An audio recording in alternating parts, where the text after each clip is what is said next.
Hello everybody and welcome back to my sewing room. If you're new, my name's Diane and I like to share the stories of the quilts that I make. And this week I'd like to share with you the log cabin quilt.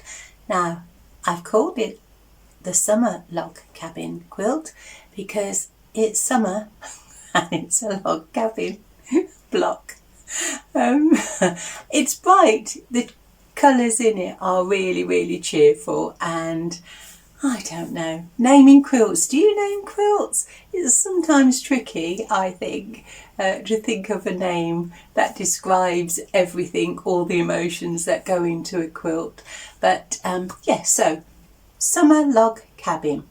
It's the largest quilt I've made, and in recent months I've changed the way that I'm quilting. So while I was working on this larger quilt, I'm working on smaller projects as well. Well, not necessarily a smaller quilt, but smaller blocks. I'm putting different things together. I have project boxes. I'm really getting into the swing of this now, multi-quilt making. So I was working on other things, like I say. So this one did take quite a while, and it's still quite new to me. And I did make some mistakes. Can you spot the not so deliberate mistake?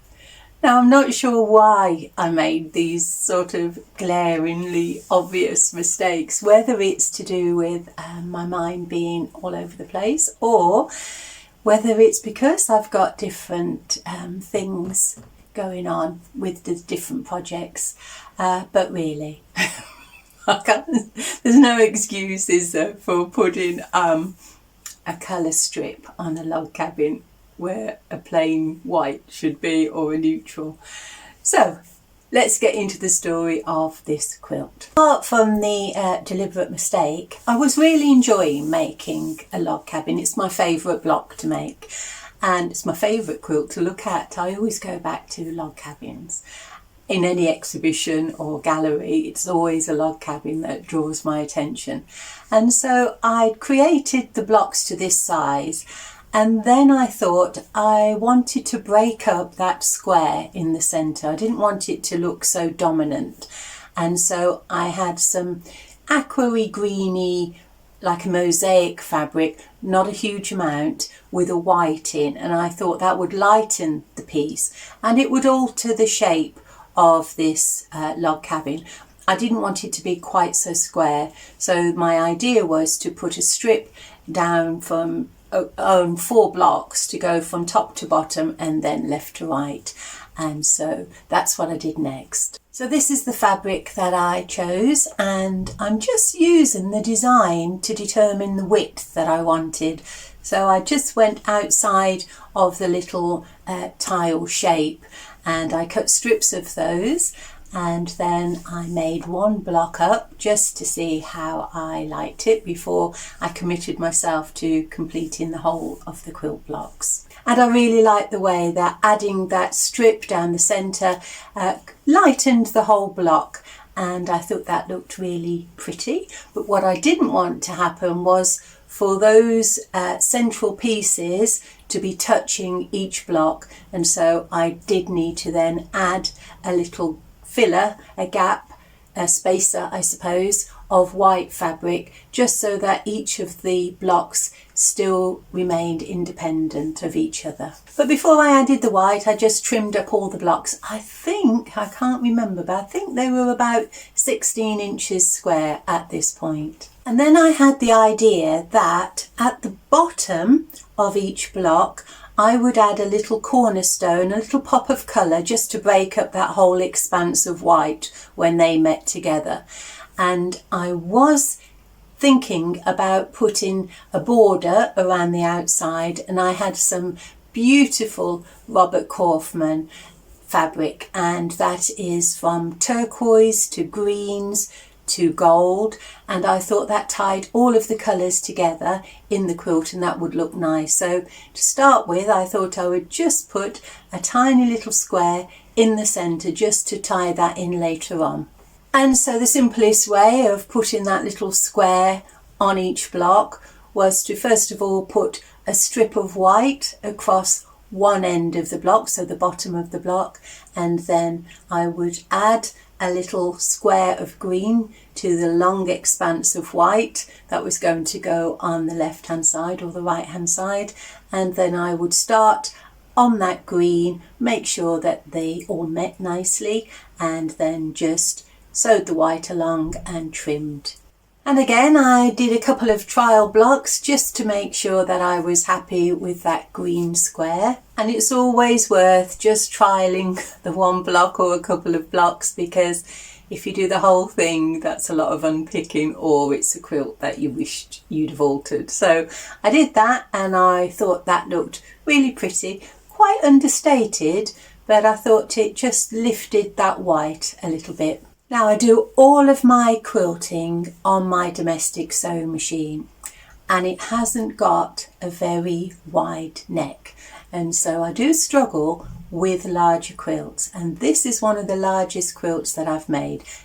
I had intended to grow it as large as I could, so it was a bit of a personal challenge for me, and so I knew that I needed to grow the quilt out. And so I did have enough of the mosaic fabric that I'd used in the centre of the blocks to put my first border. Well, I'd had a white border around the blocks, and then I had enough for a 3-inch border to go on the outside of that. And because it's quite a geometric shape, it's quite easy to match those shapes together so that you don't really see the join on the seams. So I took a little bit of time with that and made sure that they fit nice together. And then I put another strip of white around the outside of that before I added the outside border. And because this quilt is quite large and my sewing room is tiny, I had to go into the lounge and to lay it out on the floor. So before I added the Robert Kaufman on the edge, I just lay it down to see what I thought. I know green isn't to everybody's taste, but I love green and I really liked the look of that. I thought it all tied together nicely, it worked well, and so I added the border. And if you saw last week's video, I shared with you a fabric haul that I'd bought from Rainbow Fabrics, which is a date stock company here in the UK. And I bought some quilting cotton fabrics. That's what I shared last week. But I have also, in the past, bought some satines. They do wide back satines.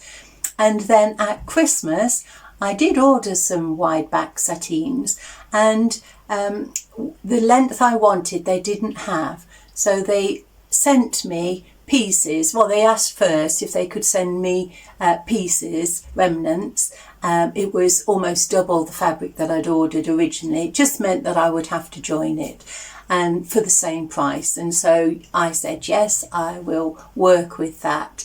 And so this is the pretty colour pink with florals on, and again I think that tied in with everything on the front, so I used a sateen on the back.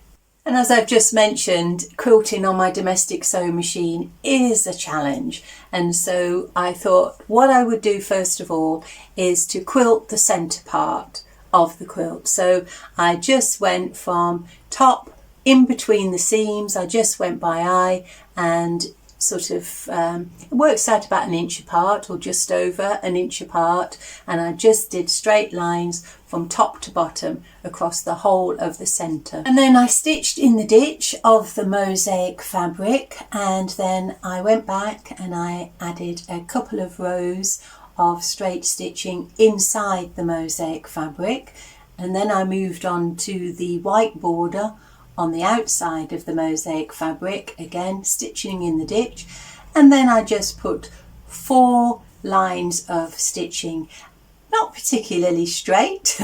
It's functional, but no, it was just by eye, as you can see. I must have had a wonky eye, but never mind. So I stitched that together, and then I did measure a couple of inches, or about 1.5 inches, I think, a channel on the Robert Kaufman, and then I did 4 more rows of stitching, and then the same size channel again and a couple of rows of stitching, and then I put that pink binding on. This is the back, all quilted. As you can see, some of the fabric is falling in different directions, and that's because like I say, I had to piece all the bits together to make it work. And unfortunately, it was at this very last point of finishing the quilt that I noticed there was a hole in the back of this sateen. They did say it was seconds. I did check, but I missed that. It was really hard to see. This is a close-up and it's not very big. It's not even the size of a nail. And so my quickest solution for that was just to sew my handmade label over the top just to hide the hole. So all the while that I was making this quilt, I hadn't really decided where its home was going to be. I'm not really a collector of quilts. I like to make them and then think that they've gone off and they're living a quilty life somewhere in the world, and I didn't really want to store it away in a cupboard. But in my spare room, I did have a dark quilt in there that I'd made last year, and I wanted something brighter for the summer, so I did think maybe I would keep this quilt. And when I found that hole and I had to put over that little label to hide it, and also some of the lines were a little bit wonky, I did think perhaps it's one that I should keep and not put in my shop. My folksy shop at the moment, I haven't done anything with for ages. I haven't made any quilts because of, life sometimes gets in the way of doing things. But I have made quite a few for project liners. I've taken 5 over yesterday, actually. I delivered those, so they've gone off. They're being rehoused this Wednesday, so that's good. I like that to happen. And so I'm going to be thinking about that. Caitlin asked if I'm keeping my quilting journal. I still keep it. It's been more of a working document lately, nothing pretty to share, and some, sad little comments and things like that that don't need to be aired in our cheerful little slot on YouTube. And so but I am looking at that, and I've just looked at all the things, my dreams and aspirations that I put down at the end of December 2024, and I've had a little look now and having a look and see what I might add to that or what I've completed. I have completed some. And so that's the story of this quilt. It's in our home and it looks lovely and I'm very pleased with it. So I'm thinking now, with these other projects that I'm doing, I might do one large quilt a year. That could be a challenge. We'll see. As I say, nothing's written in stone, and I'm just going to enjoy my quilting, and I like to share them with you, and if you like to watch them, you are always welcome. So if you are still with me, thank you very much for your company, and I will see you next time. Enjoy your quilting. Bye.